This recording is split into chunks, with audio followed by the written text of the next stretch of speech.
Hey Internet, I'm Simon Squibb, your host at the Good Luck Club podcast. Our mission is to help anybody out there that's thinking of starting a business. Equally, if you've started a business and are struggling, maybe you need a little bit of inspiration and knowledge. And we hope by interviewing some of the world's most successful entrepreneurs and change makers that you'll get the knowledge you need to become the person you want and turn your business into that dream company. I personally have started 17 companies from scratch and have invested in over 65 startups. When I sat down and analysed how I did it, I discovered a secret.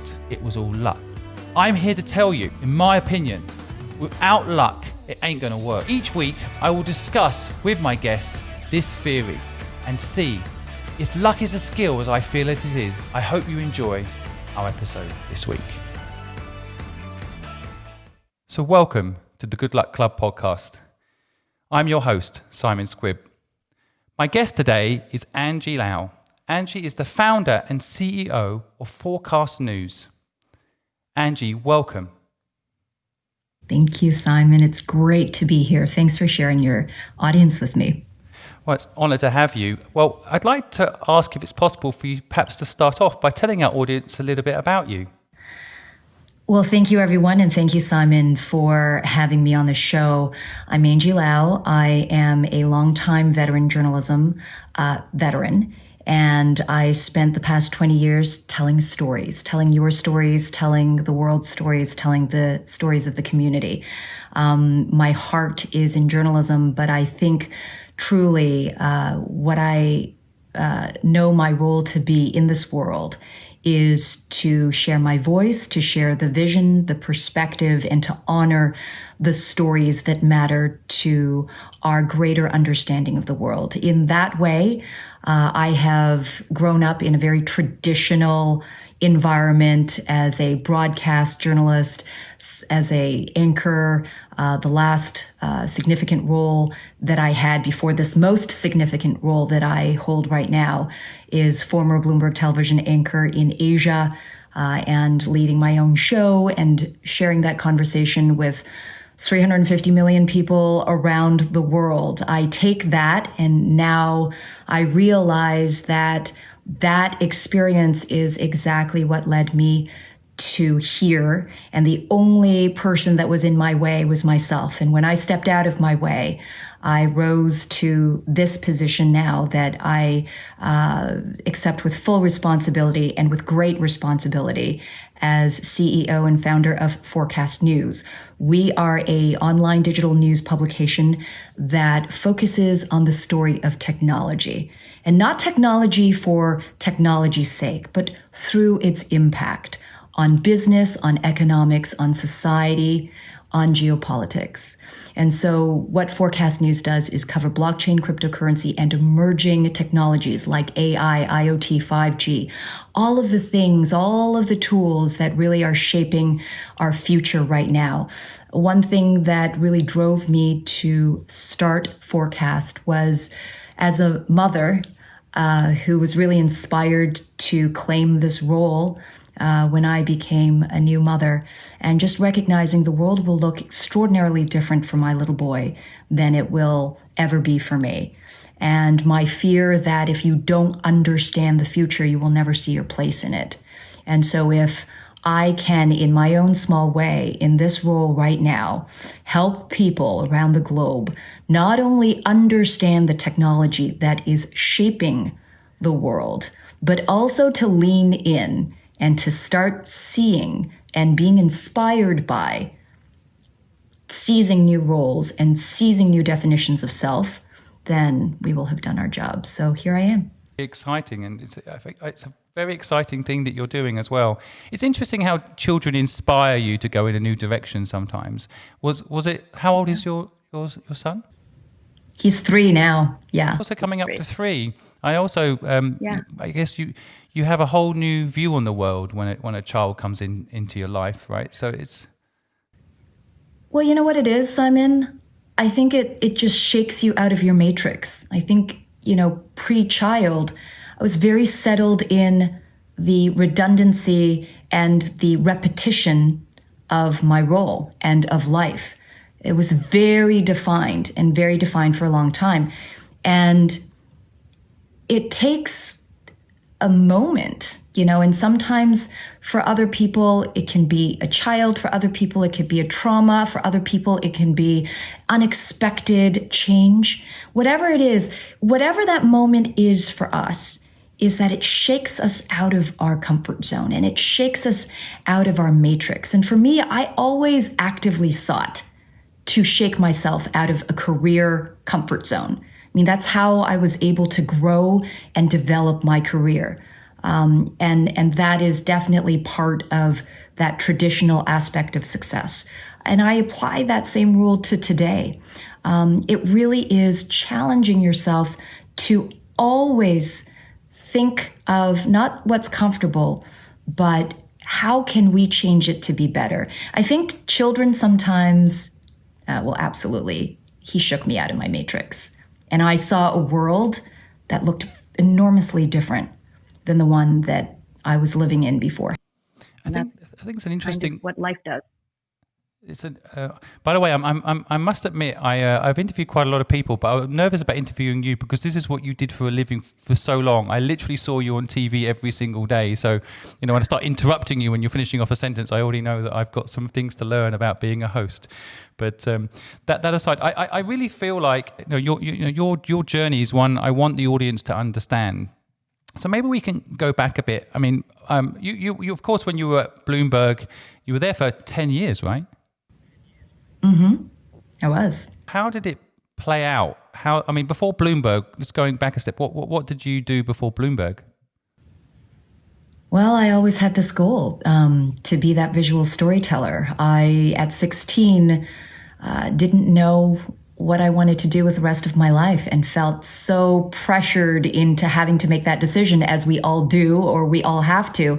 My one fear was not being pigeonholed. And for me, a very trusted mentor and beloved teacher suggested journalism one day. And all of a sudden, it was as if the clouds parted. Because for me, this was a calling, a profession, but also something that I could guide, shape, and craft in my own vision, still within the professional parameters of what a journalist does.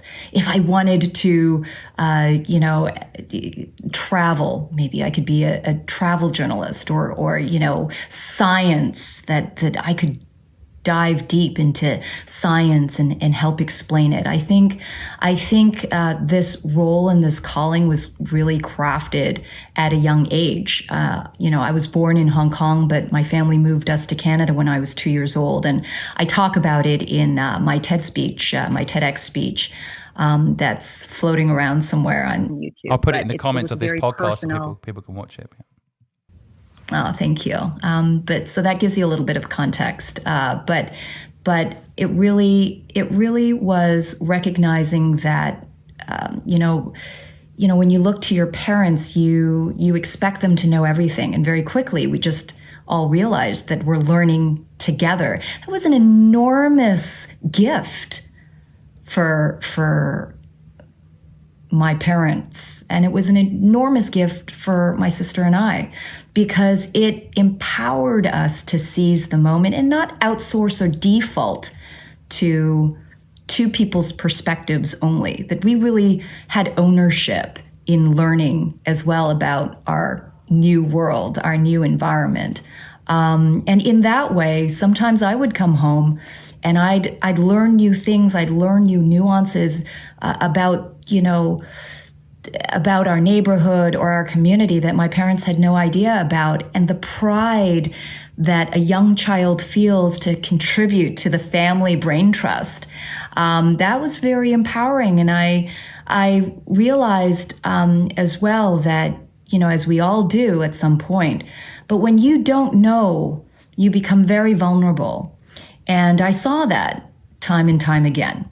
It empowered and emboldened us to really seize our own initiative, to learn, to empower ourselves through knowledge. Because this is a personal mantra that also is part of the DNA of Forkast News, that knowledge empowers.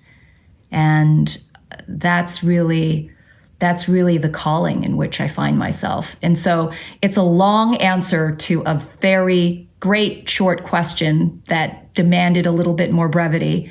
But I hope that in that context, you'll understand that I'm sure you can go on LinkedIn and review my career, but I want to share that context with you because that's not anything you'll find on my LinkedIn, and that's not anything that you'll find in any probably official biography, but it absolutely provides you a little glimpse and context as to how I built my career.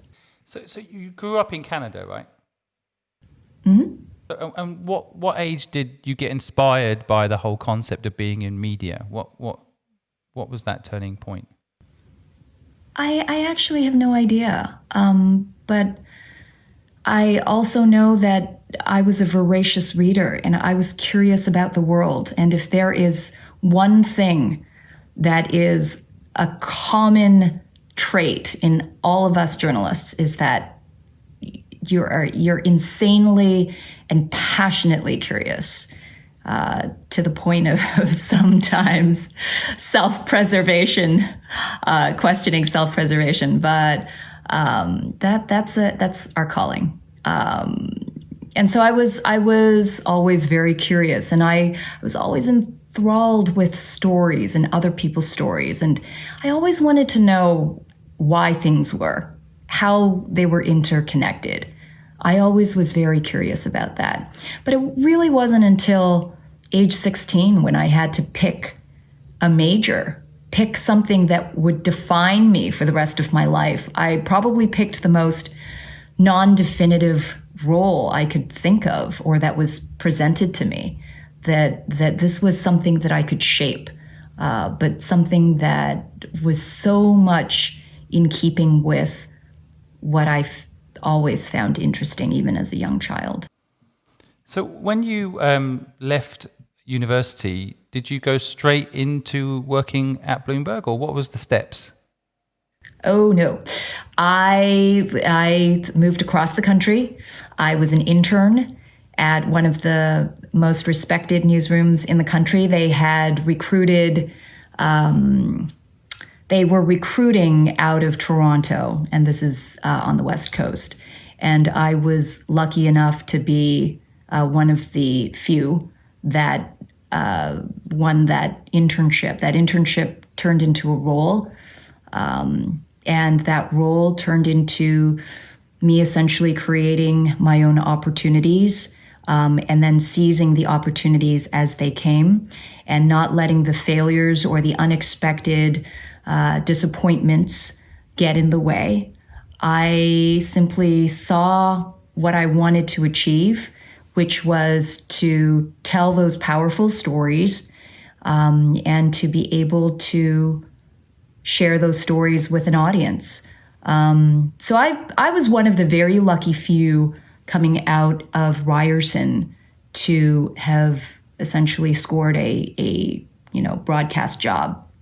I mean, this is, as you know, Simon, a very competitive and universally contracting and expanding industry. It's ever changing. There is absolutely no certainty and no guarantee. But I think privately, that's what really excited me, because I wanted to rise to the challenge, and I wanted to believe that there was a path, and I was excited to discover it. And thankfully, I was surrounded with incredible challenges and incredible mentors.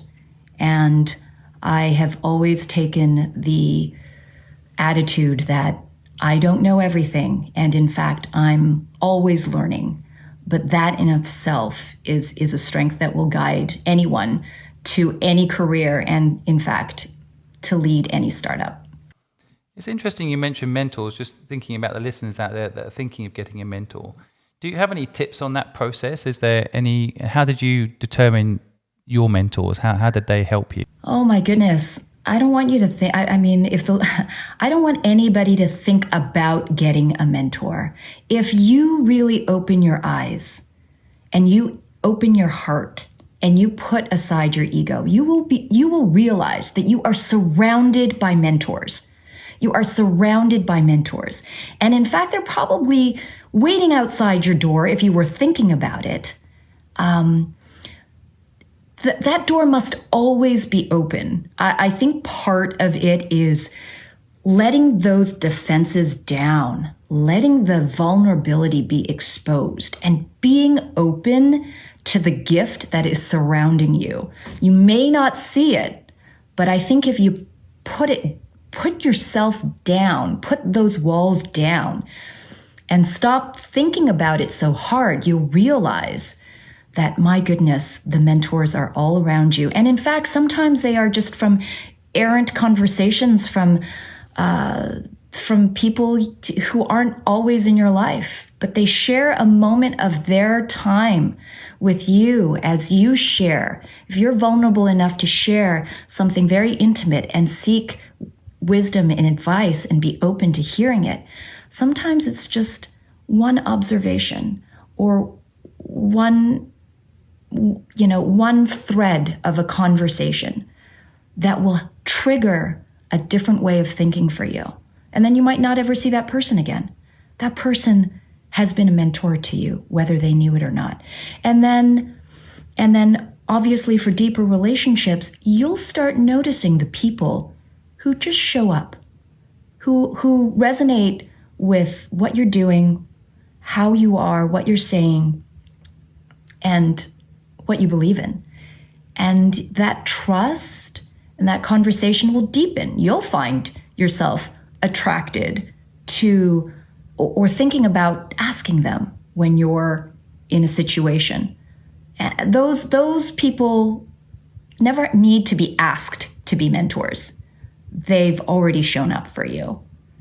I really love that. That's insight. how you really find a mentor. I think that's a really wonderful way of explaining that point. I think it's so true that there could be someone that comes into your life for a day, says something that teaches you something or inspires you, and they're a mentor in a way. I think that's such a great insight and so true and overlooked. I think the daily interactions you can have with people and be inspired in a form of mentorship, it isn't just having one person there permanently helping you. So it's such a great point. Thanks for sharing that with us. Do you think, in your view, do you think entrepreneurs are born or bred? Born and bred. I think we are all born to be entrepreneurs. So I want to clarify this point. There aren't a special percentage of us who are born with this incredible swath of, abilities and entrepreneur bloodlines and traits. We are all born entrepreneurs. Some of us are bred by the people around us, and others are bred by the experiences and the environment that they gather and they collect on their journey. But I think that, to be quite honest, we all have genius of entrepreneurship in all of us. And we just experience it in different degrees based on our own comfort level. It took me a long time, Simon, to get to this level of comfort. And it took a lot of falling on my face and a lot of unexpected disappointments and a lot of epiphanies and extraordinary gifts of change and experiences that got me here. But I own my journey. I recognize that that is the path that I had to take. Now, others might have started super early on, the 14-year-old, the 17-year-old kid genius who was emboldened to really seize the day. I think that we are all, to certain degrees, at our different stages of entrepreneurship based on our own comfort level. But there's no doubt that there are seeds of genius in all of us that, even for those who are the most extraordinary leaders in a very confined, non-startup, traditional work environment, you're intrapreneurs. You think entrepreneurially within your own career, within the confines of your own company. There's no doubt. That's what everybody values. This is why you win promotions year after year. This is why you're not winning promotions year after year. Is the confidence to actually lean on that entrepreneur muscle, because it actually does drive innovation, either in your career or outside of a company. I think it's another great point there. I agree with you that genius is in all of us as far as entrepreneurship is concerned. I guess we all come out with kind of that zero blank sheet of paper, and it's just a question of how it develops over time. But I'm interested in your story around again, knowing you, having lived in Hong Kong for 20 years, having seen you on TV and the frankly the high profile brand that you are personally. How did you make the transition from, I guess, working for a media platform to owning a media platform? Talk us through that process. How did it happen? It happened by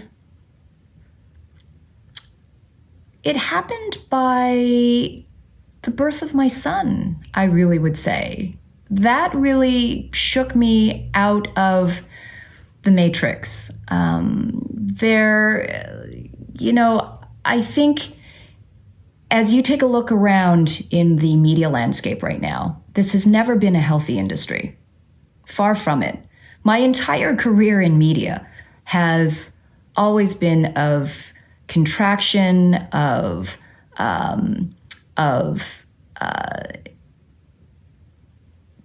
unexpected, economic downturns, and yet you just kind of keep on going. As an observer to our own industry story, it's just also a recognition that technology was really reshaping how we were doing things. And I've worked for organizations that didn't see it, and I've worked for organizations that did see it. And I always knew that we had to keep evolving, either personally or professionally, to stay relevant to an audience. I mean, at the end of the day, that's what drives me. How do we remain relevant to our audience? At some point, it was just a realization that I could sunset my career in traditional media, or something else needed to happen. At that time, I didn't know what it was, but I knew that something needed to be different, or else this industry would sunset me.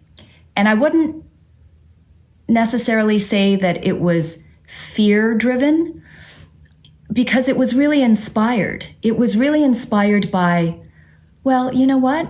Wait, I can do this. And maybe it's time. And I didn't know how I was going to define it. At the end of the day, it took, I would say, a series of claiming different experiences and then just evolving to realizing that this is what I need to do. And then owning up to the fact that if no one's going to do it for me so that I could conveniently step into a predefined role, that maybe the courage needed to be from right here, that I needed to instigate that. And so it was really about that. It was really about kind of learning from the transformation and then finding myself here. Now, would I say that this is solid footing? Absolutely not. Startup world is not ever solid. What is solid is my spirit, my enthusiasm. What's solid is my vision. What is solid is my foresight and my commitment. That is what is solid. Once I found those that felt really solid to me, I knew that this was the right path, because I knew that whatever comes, I'll still have my very clear North Star. I like the owning up piece very much. I think that's a really interesting insight also. I think a lot of people don't admit it that way, that, like you said at the beginning of the podcast about you being in your own way. You know, that piece I think so often is that people have, I don't have enough money to launch my own business, or I have a little baby. I mean, to be honest, I mean, that I'm thinking about listeners out there that might have just had a child. I mean, I know myself, I've just gone through it. 3 years have gone by in a flash, and honestly, it's so much work having a child, and it's so intense and it's so amazing. But to start a business, it's like having a second baby. Simon, I know. That's what I say. I have 2 babies. I have my real baby and I have my startup baby, right? I say that all the time. Now, I don't know if I'm blessed with ignorance. I just didn't know that it was this hard. But I also didn't know it could be this easy. I just didn't let somebody else's narrative define my experience. You could be talking about being a parent here or doing a startup, but both actually, right? There's exactly the same. It's amazing to me that you are having a baby and a business at the same time conceptually, because I actually stopped working. I couldn't do both. And maybe this is I can't do 2 things at once problem, but I just found having a child so intense. It does draw up emotions around what you're talking about there, like owning up and knowing who you are, so that once you know who you are, you can be a better parent, right? But you must have been tempted to just go back to the secure job that you knew so well and you were so famous for. It must. I mean, I'm just fascinated by that, because I think a lot of people out there listening will have that problem. They'll have opportunities that they have to almost turn down to go do something hard. Even with ignorance, it's still hard to do it, because you definitely knew what you had at Bloomberg, right? Yeah, I did, but I also knew that was not forever, and it was really, truly an existential choice. I mean, I could extend my runway to define my own path, because the path that was defined for me was shrinking. I mean, if you take a look at our media industry, not a lot of women my age are in front of the camera. That's just a reality of our business, whether we like it or not. Now, I wasn't prepared to accept somebody else defining the expiration date for me. I mean, that's their business. It's not any of my business, because my business is to own my responsibility in that decision. I could only allow somebody to make that decision for me if I accepted that was my value. And I wasn't ready to do that per se. And so, I was creating some opportunities that culminated into what you now see as a very transformational year for Angie Lau. But there was no guarantee. There was no established path. But that was what excited me. I felt that if I were to outsource my life and my comfort level, my salary, my, ability to, take care of my child and just, dial it in. But that's not energetically me. That's not me. I mean, I believe in fully committing always. And when something detracts from that, it means I gotta really own up to my responsibility to not showing up and asking why. I wanted to show up for my little guy. I show up all the time, spiritually and in his life. I mean, maybe you can hear him in the back right now, but this is a journey, and I want to define how I can best serve the startup baby and how I can best serve my family and my little boy. Just for the record, when your little boy listens to this podcast 15 years from now, and I will say this to my son too, your priority arranging this podcast with me was around his meals and around what he needs. So just so if he's listening to this later and wanting to know how his mum thought, he was the priority and everything else. Even this other baby is second to him. I want him to know that. Same for my son, by the way. I said to my son tonight, because it's 7 p.m. now and I'm recording it, it's his bedtime, go downstairs and play. I'll come and read you a book before you go to sleep so you can stay up a little bit later today. So, I think it's really important to include them, right, in it all, but also make them priority. But having said that, what you just said earlier, I think is really valid. I think you've got to have that energy you've got, that ability you've got. You can't dial it back. And it's not good for your son either if you try to, right? Because you've got that external energy that you need to build something for yourself, and that makes you a good role model for him later. Thank you for saying that, Simon, because I hope that empowers the audience to really, really see the choice that they are actively making when they sit back and let the excuses of, if you're half showing up to work because it's draining you, but you're going to focus 100% on your family because, that allows you, you're actually doing yourself and your family a disservice because you're not happy. And so they're not getting your authentic self. They're not experiencing the full you. What are they? And so what are they really observing? They're observing somebody who's half engaged and think that that's okay. I mean, I did that. All of us do that at some point. We call it sacrifice, right? We call it all of those things that make us feel like we have to damp down that spirit, that fire, so that we could preserve comfort. And I think that is actually doing us all a disservice. This is where frustration, this is where anger comes from. This is a fear-based decision. And I think that the best decisions are fear-inspired, but it should not be fear-led. Does that make sense? It does make a lot of sense. No, I think it makes a lot of sense. And actually, for the audience listening, this is a very delicate area, I guess, because for some people, who, let's say, give up their careers and look after their children, I mean, that's an amazing thing in a way. But equally, if you feel, and it's only if you feel a burning desire to go out there and do something, I think it's very dangerous to suppress it. I can only talk from my own family background. My mother, who's still alive, talks about how she gave up a fantastic career for me. And even to this day, and I'm in my 40s now, I still feel guilty about it, as if it was my decision, And so I think it's not. She had a burning. It was her decision, but for the longest time, she will blame her son. So I can relate to your son and your situation and see the decision you're making to have a second child, which is sometimes why people have second children too, right?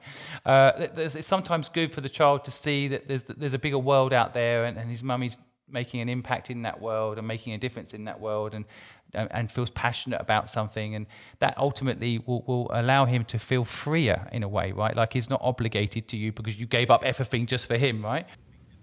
No, and if you think about that because that is a very pervasive theme, I think, generational, but also this is something that we commonly hear.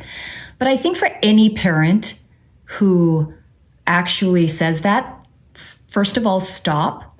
And secondly, ask yourself honestly, did you give your child that decision-making power?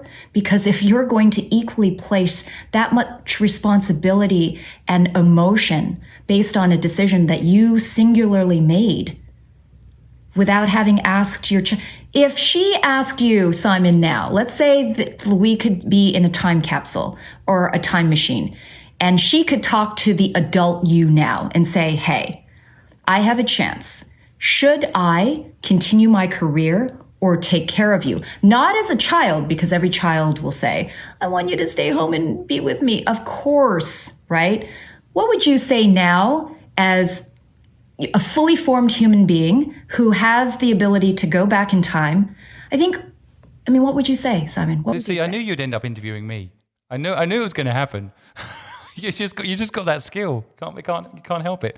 But of course, I know now already. But as a child, of course, you don't know. But as an adult, I absolutely want I wished my mother had followed her purpose in life. I wish she'd fulfilled the desire of what she wanted, because it would have been better for me. But when you're younger, you don't know that. And I do think sometimes, and I want to be careful when I say this, but I think as a semi-full-time dad, I've got some right to say this. That I think it's important to not blame your children for your decisions, right? So, but that's why I admire what you're doing, because I think you could have gone back to Bloomberg. I hear you. I'm a bit shocked by the point about how age plays a role, but I guess it's just the way it is.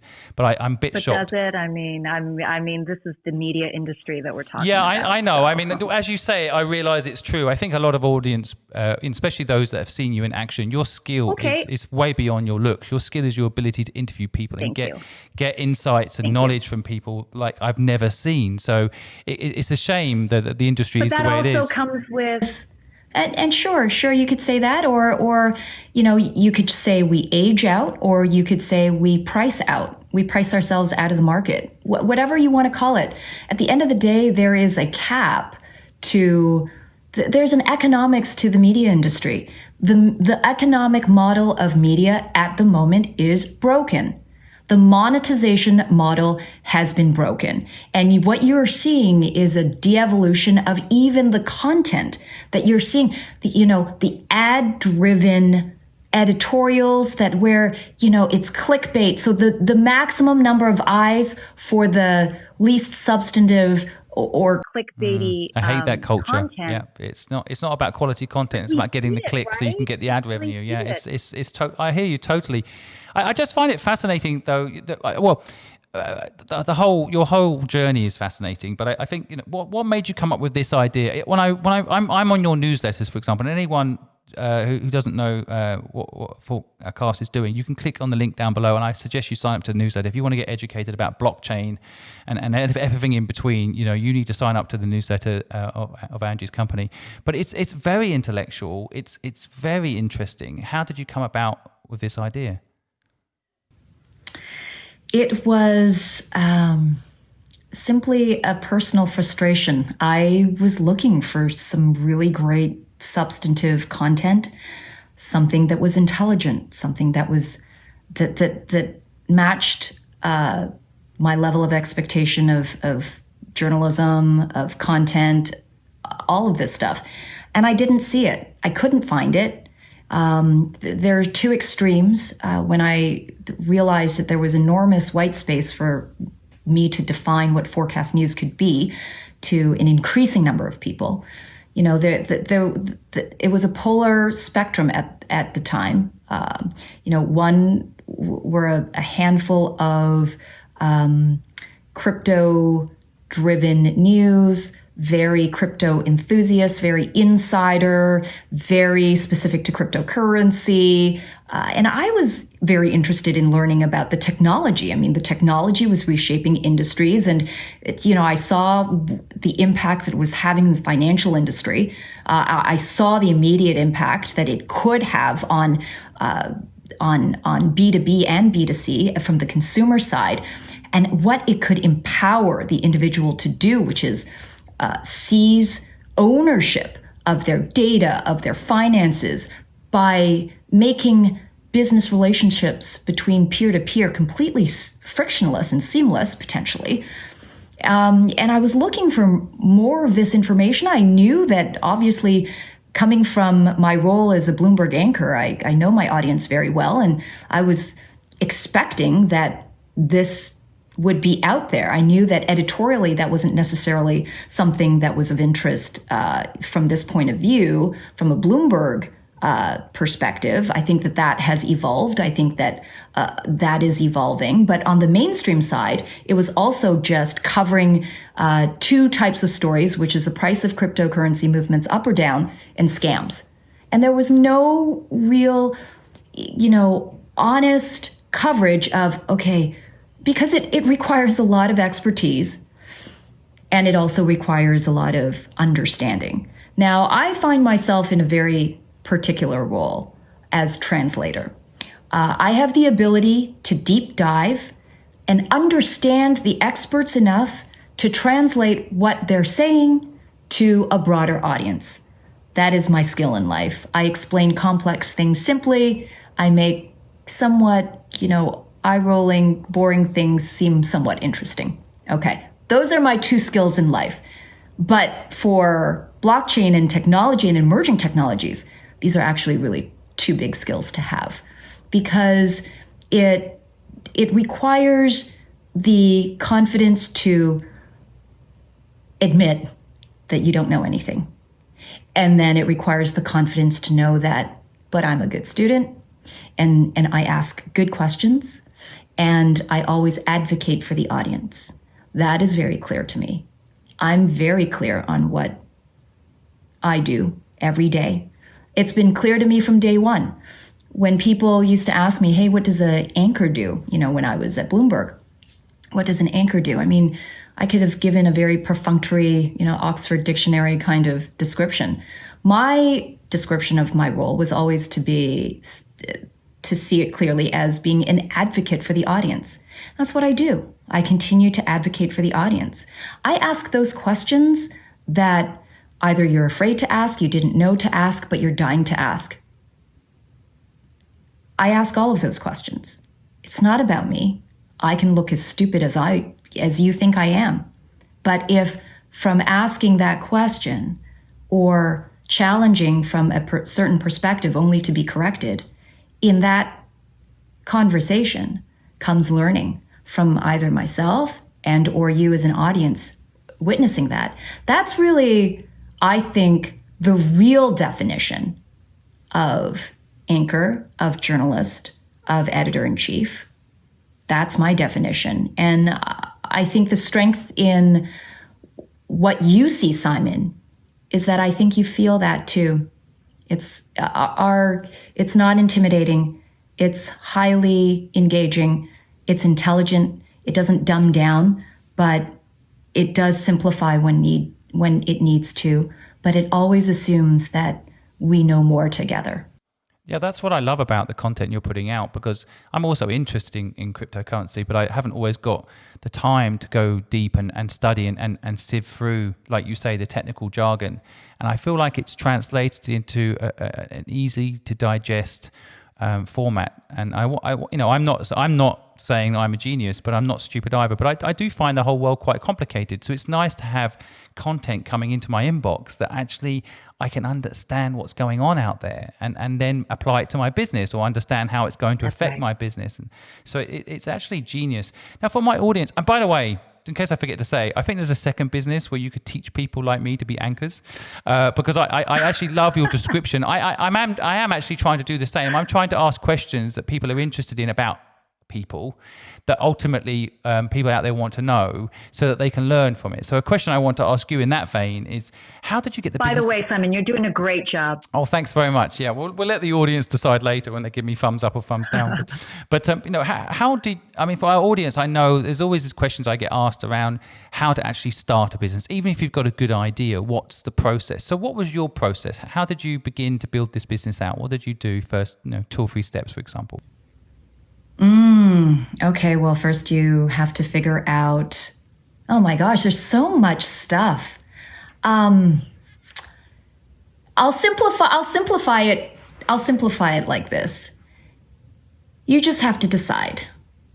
And once you decide, then you have to go for it, full throttle. And I mean full throttle. You have to become an expert in everything.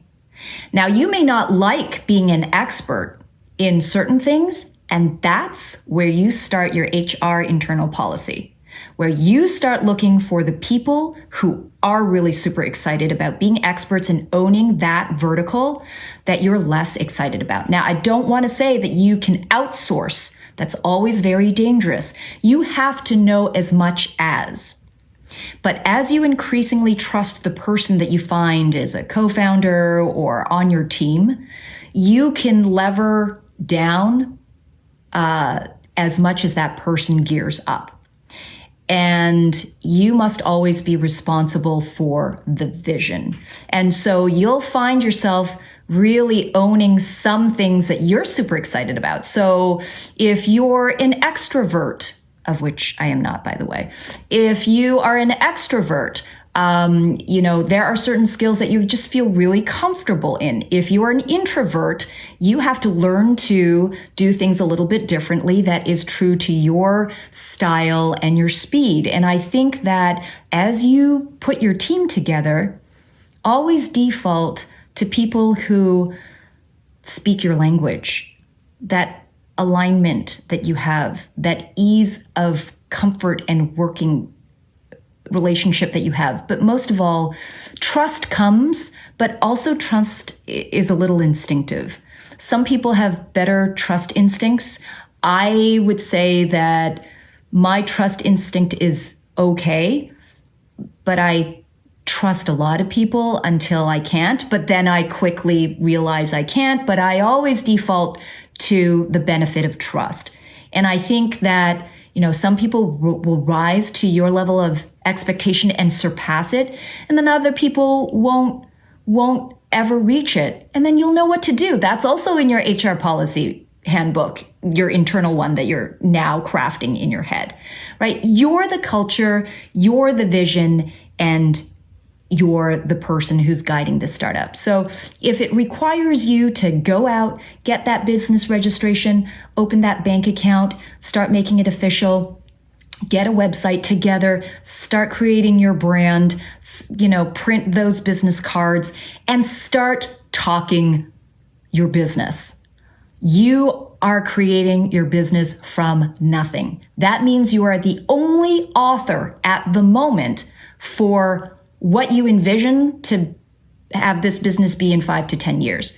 You gotta start the narrative from day one. And it begins from, how did this business start? What motivated you? What are the strengths and skills what are you seeing that's the problem that you're creating a solution for? All of this is your DNA. This is your baby. This is your baby. And so, I've probably given you like 20 things that you need to do, but I think we all know what we legally need to do, what we fundamentally need to, start shaping and creating the foundation of the business. What I'm really trying to help provide in terms of perspective is what you need to do up here. And, to really own it. There is no playbook for how to create a startup. There is no playbook. I will say that a lot of the work must come from the internal. Your journey starts from within. You self-create that story, that narrative, and that business, right? And so what you fear will end up being in your business. What you're proud of will end up being in your business. What you're insecure about is going to end up being in your business. Those are lessons that I will share with you right now. Absolutely. And so you need to just shore up and be really honest with yourself and have these really candid conversations with yourself. Why did I make this decision? Why am I making this decision? And it's not even the pro-con list that I'm even talking about. It's what is emotionally motivating you to make this decision. That's the pro-con list. That is about 6 to 7 levels down that actually define your business. I probably don't make sense to probably about 70% of you out there. But I think that a year from now, I will completely make sense. Yeah. 100%. I completely understand what you mean. I know exactly what you mean about the listeners out there. If you don't know what Angie's talking about here, it's partly because you haven't walked through the door yet.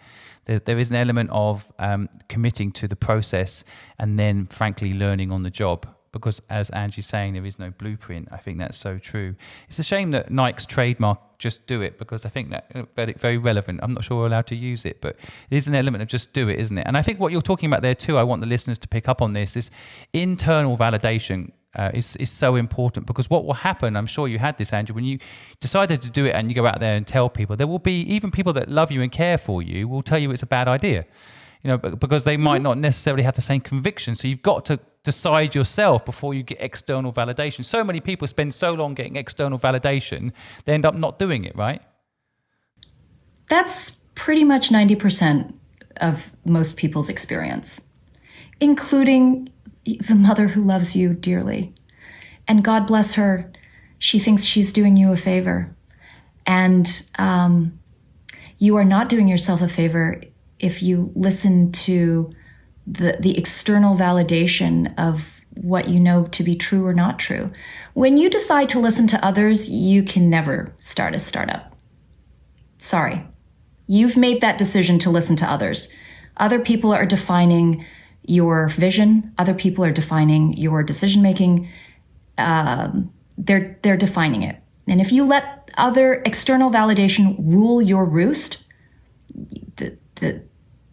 you'll never get started. What will get you started is asking yourself, why do you need external validation? And what is the work that you have to do internally for you to champion the voice that believes in you? Because I believe in you. Do you believe in you? You might not, because, and if perchance we meet in the universe and I share these words of wisdom to you and it inspires you to do something and it validated that's the voice that inspiration should be the only validation you need. When somebody says, well, really, you, what makes you think you can do it? What's your level of expertise? I don't see it. And something doesn't resonate, or you have the answers to know that they're wrong, but you just aren't brave enough to champion that inner voice that tells you they're wrong. Don't listen to them. And then the fear-based voice that says, actually, they probably, I don't know,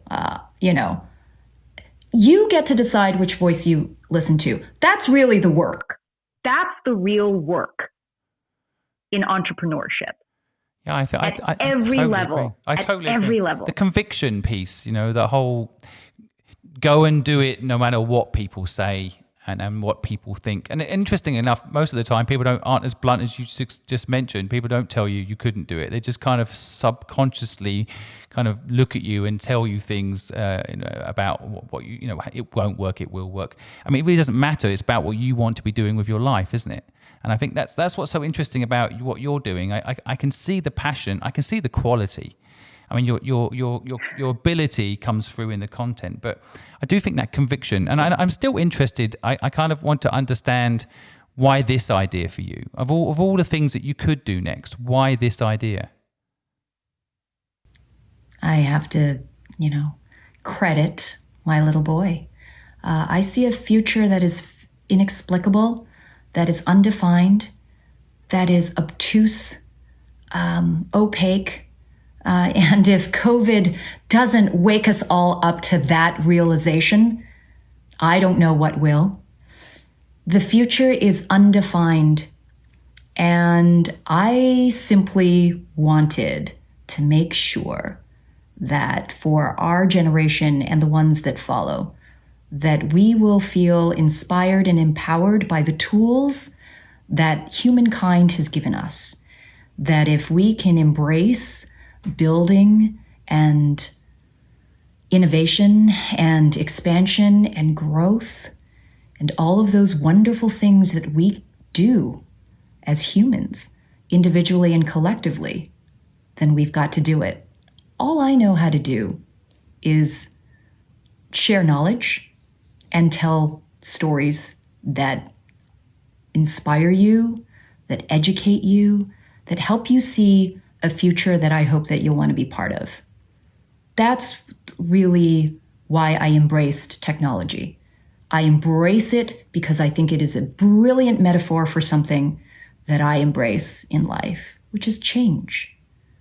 Change is about growth, and technology is a tool for change and a tool for growth.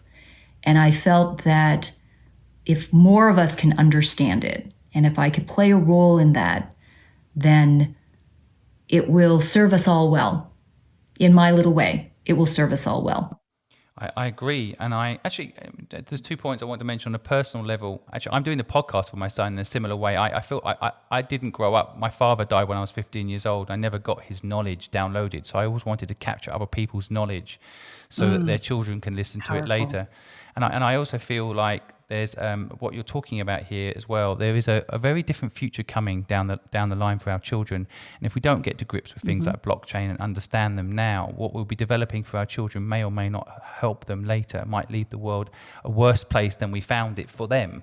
So I completely get the catalyst being your son. And I think for some people, maybe for those that are yet to have children or aren't going to have children, maybe they have a different catalyst. But I think looking at what's happening technology wise and realizing the impact on the climate, realizing the impact on things like what happens when a virus hits us and we're not ready for it, there's such huge things coming down the line that we need to be aware. So people have to sign up to Forkast News. They have to be made aware of what's going on. I think you're helping people do that. And between us, hopefully, and anybody else out there that's listening that wants to start a purpose-driven business, a mission-driven business, hopefully we can inspire you guys to build something that makes the next generation of lives better. So Angie, I want to thank you for coming on the podcast today. I really enjoyed hearing your story. I'm going to be following you very carefully, and myself and my community, we're here if you need anything. And I appreciate your time today.